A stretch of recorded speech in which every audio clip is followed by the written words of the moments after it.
a state apparatus born out of the pain of war.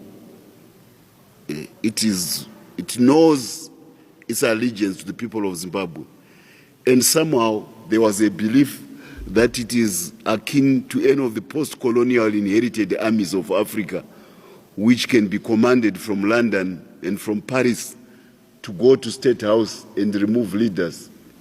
It does not work like that with our army. It is a revolutionary army steeped in the traditions of the people of Zimbabwe.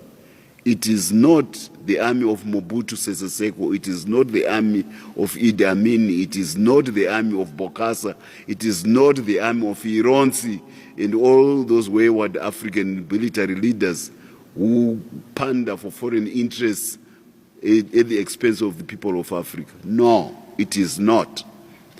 And the president, to make sure that the state of apparatus was in safe hands, he made dramatic changes in the structure of our state apparatus.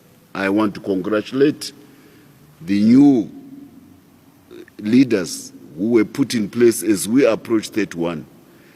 And they've proved their mettle by making sure that they are loyal to the President of the Republic, that they defend the interests of the people of Zimbabwe, and that they keep the professional traditions of our state apparatus intact. It is well respected all over Africa. So heads off to General Matatu. And congratulations too, as I say, heads off.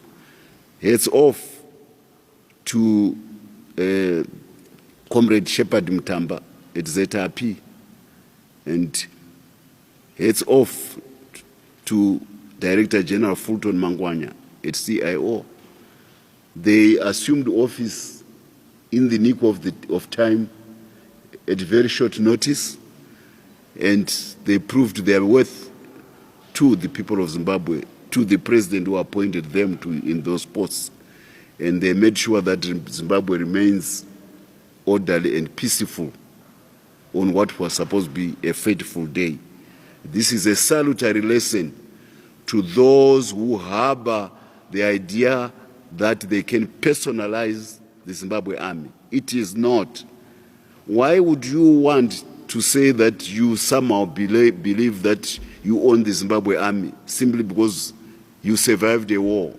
Do we now assume that when we were fighting, you were trying to keep your life safe for the day when you can aspire to power? And how are you keeping your life safe? Because in war, it's a lottery of life. Anything can happen to you at any time. I went through that war, particularly for us who were in Mozambique. You cannot aspire to be president of the Republic of Zimbabwe in a war because you never know when you are going to die. You are much more preoccupied with the task at hand to fight for the freedom of the country.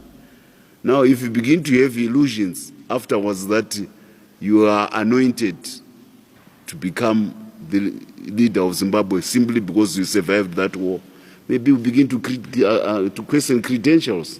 So those who were trying to think that the army of Zimbabwe can become a platform for the seizure of power, they have been proved wrong.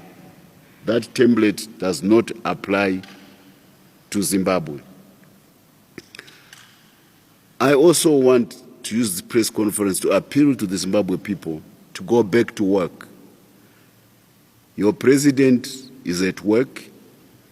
Your army, your police, your intelligence apparatus, they have proved that they can maintain peace and order in the country. Your safety is assured. There won't be any destruction of property. You can continue with your day-to-day activities, which make sure that they bring food to the table, they bring school fees to children who are going to school, and they make sure that your general welfare is maintained. Please, people of Zimbabwe, go back to work and proceed to work even harder with the confidence that the future of Zimbabwe